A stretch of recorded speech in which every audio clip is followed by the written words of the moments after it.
नमस्कार मैत्रिणींनो, प्राजक्ताची फुले या ब्लॉगमध्ये तुमचे स्वागत आहे. रेसिपीला सुरुवात करणारच आहे, पण त्याआधी तुमच्या सर्वांचे खूप खूप धन्यवाद. कारण याआधी मी तुमच्याबरोबर आषाढी एकादशी उपवास थाळी शेअर केली होती. तिला मला 3 दिवसात फक्त अपेक्षेपेक्षाही जास्त व्ह्यूज आले. असंच प्रेम कायम राहू द्या. आता आपण रेसिपीला सुरुवात करूया. आज आपण करणार आहोत आळूची कुरकुरीत वडी. आळूच्या वडीसाठी मी ते 10 ते 12 पानं आणलेले आहेत. पानं आणताना खबरदारी घ्यायची की ती पानं फक्त आळूच्या वडीचीच आहेत की भाजीची आहेत. थोडाफारच फरक असतो, तो जाणून घेऊन आपल्याला आळू वडीचीच पानं आणायची आहेत. आता मी सगळ्यांची शिरा आणि देठं काढून घेणार आहे. बघू शकता, पान फाटणार नाही याची काळजी घेऊन आपल्याला देठ काढून घ्यायचं आहे. आता मोठं पसरट भांडं घेतलं आहे आणि त्याच्यामध्ये मीठ टाकून घेणार आहे. पसरट भांडं घेतल्याने पान आपल्याला स्वच्छ धुता येईल. आता आपण प्रत्येक पानं अशी धुवून घेणार आहोत, म्हणजे त्याच्यावर काय माती वगैरे असेल तर निघून जाईल.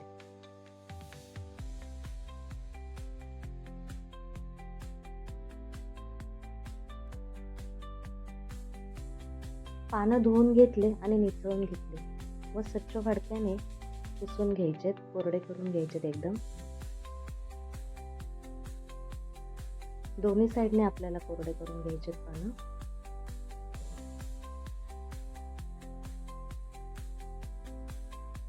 आता आपण जे लागणारं पीठ आहे त्याचं वाटण करून घेणार आहे. आपल्याला 7 ते 8 लसणाच्या पाकळ्या घ्यायच्या आहेत, 10-12 हिरव्या मिरच्या, जिरं हे टाकून आपल्याला पेस्ट करून घ्यायचं आहे. आता मी चिंच भिजत घातली होती 10 ते 15 मिनिटं.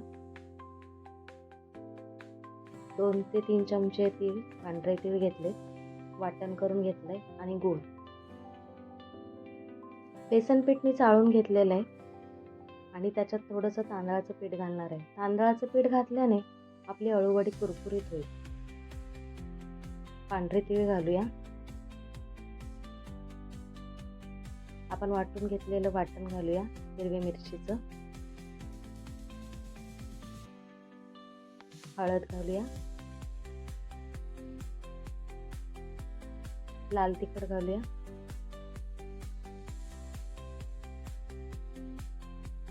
धना जिऱ्याची पावडर घालूया आणि कलरसाठी थोडं लाल काश्मीरी मिरची. गूळ घालून घेऊया. चिंच आपल्याला कुस्करून घ्यायची जेणेकरून तिचा कोळ होईल. असं चिंच आणि गूळ घातल्याने आपली अळूवडी अधिक चवदार होते. गोड, आंबट, तिखट अशी. मीठ घालूया चवीपुरतं. बारीक चिरलेली कोथिंबीर घालूया.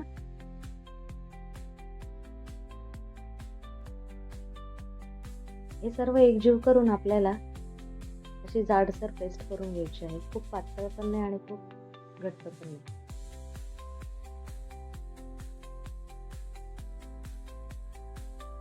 आता आळूची पानं आहेत ना, ती आपल्याला लाटण्याने थोडीशी अशी लाटून घ्यायची. आपण शिरा काढूनच घेतल्या होत्या, पण जे काय असतील तर थोड्याफार त्या लाटण्याने दाबून निघते. अशा प्रकारे आपण सगळे पानं थोडे थोडे लाटून घ्यायचे. आता आपण पानांना बेसन पीठ लावून घेणार आहोत. बेसन पीठ लावताना सगळीकडे लागेल अशा पद्धतीने आपण लावून घ्यायचं आहे.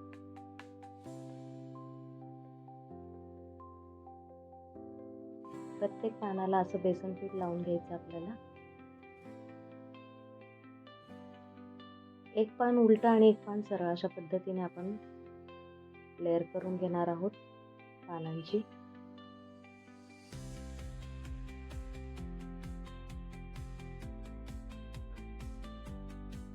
अशा पद्धतीने मी 4-5 पानं घेतली आणि त्याला पीठ लावून घेतलेलं आहे. आता वडी आपण एका साईडने दुमडून घेणार आहोत. त्याच्यावर सुद्धा आपल्याला बेसन पीठ लावून घ्यायचं.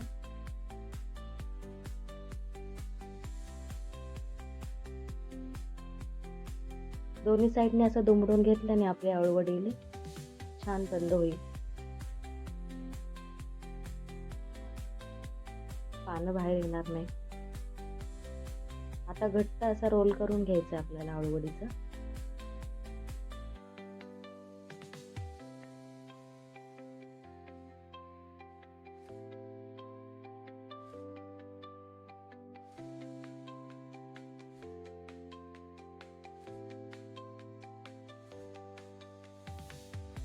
तयार आहे आपली आळूवडी, बघू शकता तुम्ही. आता इथे मी चाळणी घेतली उकडण्यासाठी. आता त्याला तेल लावून घेणार आहे. तेल असं लावून घेतल्याने आपली आळूवडी चाळणीला चिकटणार नाही.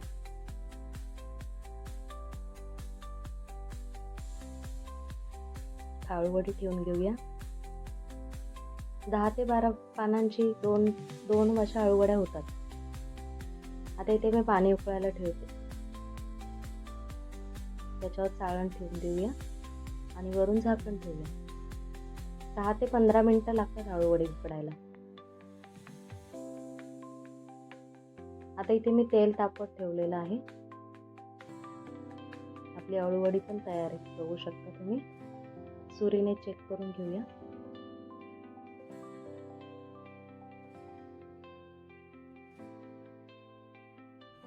आळूवडी कापताना सुरीला आपण तेल लावून घ्यायचं, म्हणजे आपली आळूवडी सुरीला चिकटत नाही आणि व्यवस्थित कापले जाते. बघू शकता आपली आळूवडी पण किती छान तयार झाली. आता मी कट करून घेते आळूवड्या.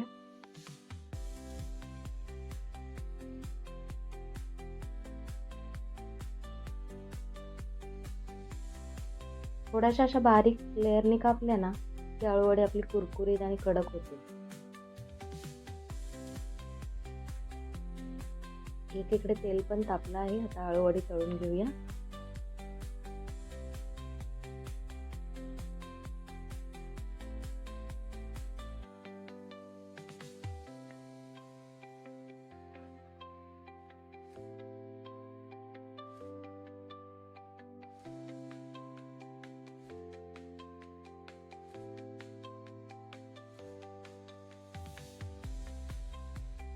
दोन्ही साईडने आपल्याला लालसर अशी आळूवडी तळून घ्यायची. तुम्ही पाहू शकता आपली आळूवडी छान तळून झालेली. आता आपण ती काढून घेऊया. तयार आहे आपली आळूवडी कुरकुरीत. बघू शकता किती छान कडक आणि मस्त कलर आलेला आहे. तुम्ही पण ही रेसिपी एकदा करून बघा मैत्रिणींनो, छान होती अशी आळूवडी केल्याने. व्हिडिओ आवडल्यास लाईक करा, शेअर करा, कमेंट्स करा, सबस्क्राईब करा. धन्यवाद मैत्रिणींनो.